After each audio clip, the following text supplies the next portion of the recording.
Now, a lot of people out there believe you have failed in the free agent market, and then obviously with the Keon Coleman signing, which hasn't worked out. How do you answer the fact that you have not given Josh a good enough wide receiver room? Yeah, I mean, Can I interrupt? I'll address the Keon situation.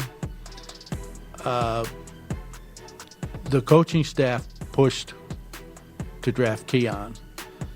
I'm not saying Brandon wouldn't have drafted him, but he wasn't his next choice. That was Brandon being a team player and taking advice of his coaching staff, who felt strongly about the player. And,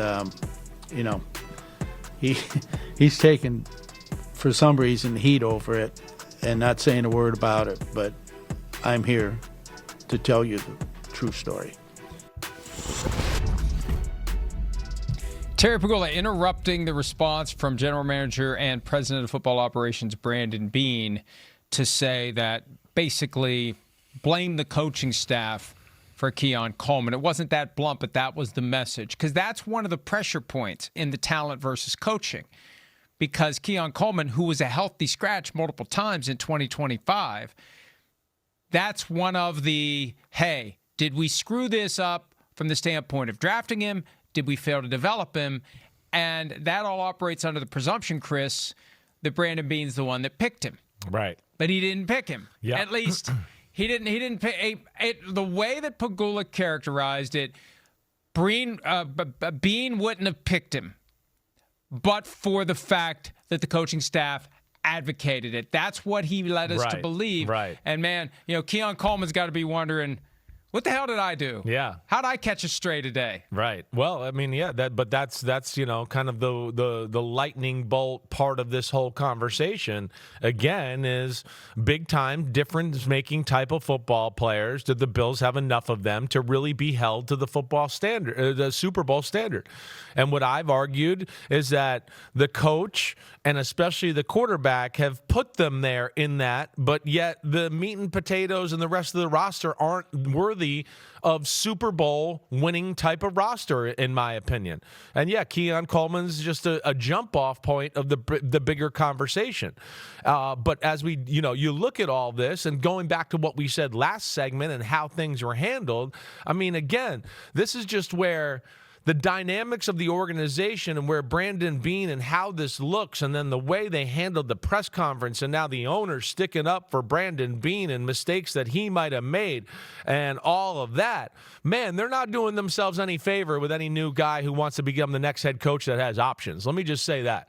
If a guy that has options is looking at Buffalo right now, he's going, oh, man, ooh, okay. Man, they got Josh Allen. They got a lot of good players. I get it. But, wow, that's a little bit of a weird dynamic between owner and president GM Brandon Beane. And that's certainly yesterday's press conference is not helping them in that department. I know that. That question came up yesterday, too. What kind of pressure is there on the next head coach based upon the things they said yesterday? And Pegula said, where is it? Here it is. I'm getting there. He said, I don't know about pressure right now, but there's a lot of people that want to look at taking this job. There's a lot of interest. Well, yeah, there's going to be a lot of interest in any job. There's interest in the bad jobs with the dysfunctional teams because there's only 32 of them. Of course, the supply outweighs the demand. You want, as you said, Chris, to be able to hire the person who has options. You want to get John Harbaugh if John Harbaugh was still available. Right. The problem is there is no John Harbaugh right now. But look at it this way.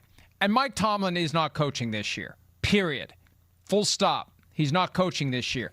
But once the Bills job comes open, Josh Allen, new stadium, they've never won a Super Bowl.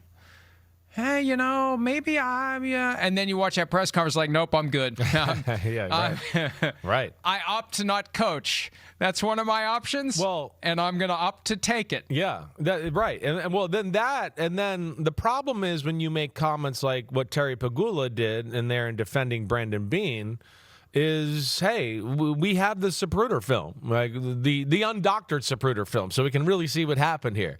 And it's coming. Yeah. Okay. Good. Because that's another part of this to go. Okay. Yeah. You can blame all that and all that you want, but hey, we're in a day and age here where, a lot of cameras are around all the time.